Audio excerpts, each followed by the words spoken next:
Alors tout d'abord, merci pour les 20 000 abonnés, c'est génial, vous êtes super. Maintenant, quand je voudrais briller en société, je dirais « Bonjour Mélie, 20 000 abonnés, j'aime les gros connards et les chanteurs à dents de cheval. » La base. Bref, je rigole bien sûr.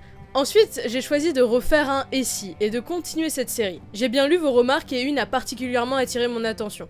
Celle sur le fait que Game of Thrones est une série, comme j'ai dit, eh bien, imprévisible. Et donc, essayer de prévoir est un peu inutile.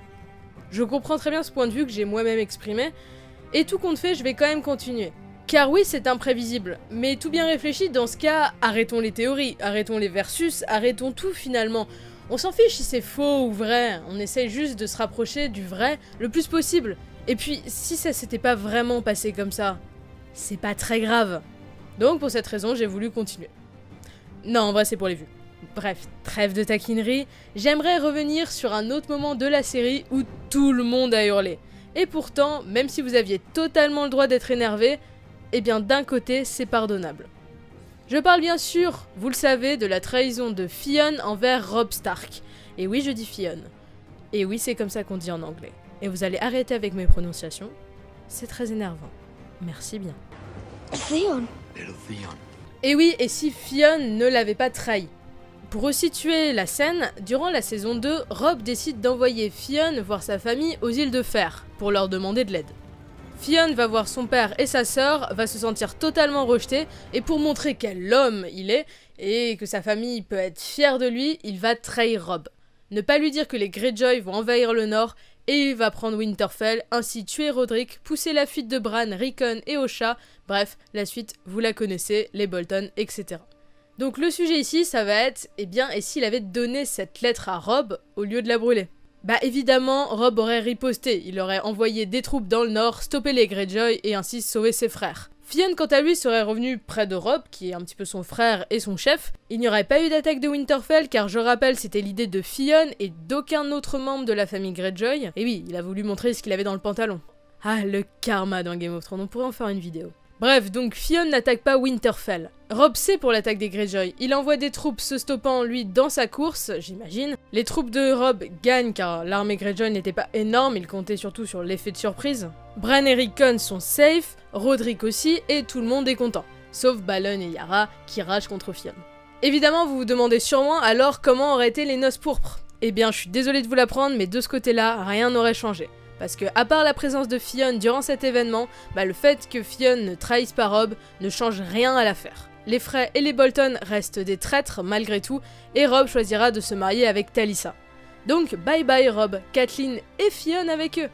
Dans le fond, à part la mort de Fionn en plus, qu'il trahisse ou non Robb ne change rien au destin de ce dernier. Donc maintenant, qu'advient-il de Rickon et Bran?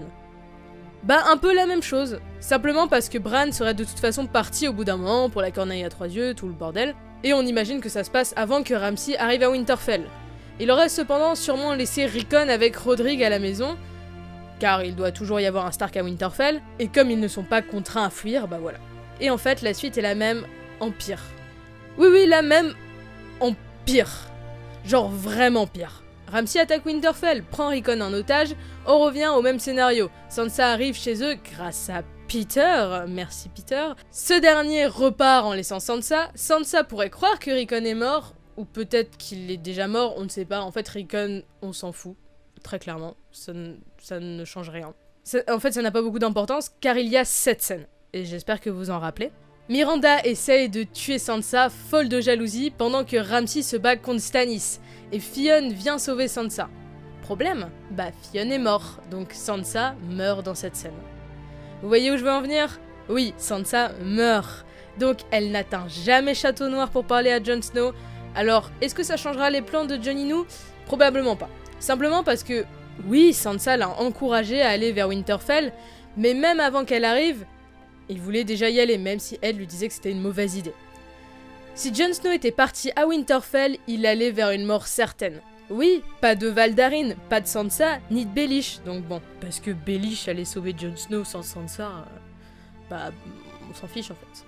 Après, si Jon était vraiment l'élu, il aurait peut-être ressuscité à nouveau grâce à Melisandre qui traînait par là. Mais pourquoi? Il n'aurait juste plus rien, les Bolton seraient toujours à Winterfell, il n'y aurait plus les Stark au nord vu que Rickon serait mort, soit quand Ramsay envahit Winterfell, soit comme dans la série. Arya serait arrivée en plein milieu des Bolton, mauvais plan. Soit elle les aurait attaqués, soit elle aurait fait demi-tour pour tuer Cersei. Et après, Baelish ne serait pas mort. Est-ce que cette histoire est mieux? Peut-être. Bref, pour la suite, c'est assez compliqué d'imaginer. Pas d'alliance avec Jon et Daenerys, une défaite certaine contre les Lannister, et puis du coup, contre les Marcheurs Blancs. Je parle là bien sûr de si Jon avait attaqué Ramsay, pas s'il était resté au mur, mais connaissant le tempérament de Jon, il serait parti. Il y a aussi une petite chance, mais assez petite, que Ramsay prend... Alors oui, je sais que vous n'aimez pas que je dise Ramsay et que vous préférez que je dise Ramsay. Ramsay. Voilà, je suis désolée, je vais dire Ramsay. Et ça va être comme ça. Merci. Donc je reprends, Ramsay aurait pu prendre Rickon comme Fionn. Et du coup, la scène aurait été la même, mais avec Fionn, et là on aurait eu la même chose que dans la série. Exactement la même chose. Voilà, bon, plus on avance dans le temps, moins les choses sont sûres, et comme je le dis, on ne peut pas deviner à 100% la suite, mais selon moi, quand j'essaie d'être le plus cohérent possible, je pense que ce serait ça qui se serait produit. Donc au fond, ce n'est pas si mal qu'il trahisse Robb, non? Enfin, je sais que tout le monde a détesté Fionn pour ça avant de recommencer à l'apprécier au fil du temps. Je ne l'ai personnellement jamais détesté pour cela, simplement parce que cela s'explique comme Jaime.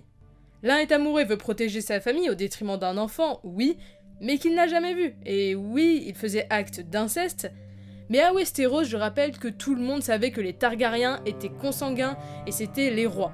Donc ça, ce n'est pas si étrange que ça. En tout cas, beaucoup moins que pour nous. Bref, revenons à Fionn. Fionn est clairement condamnable, mais son acte s'explique.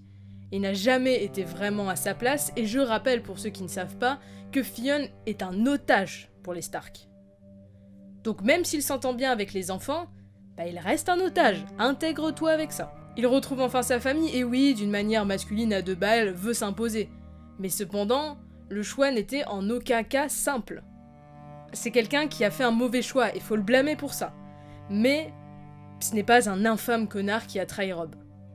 Il a même pleinement conscience de ses actes et dira que son vrai père est mort et que c'était Ned.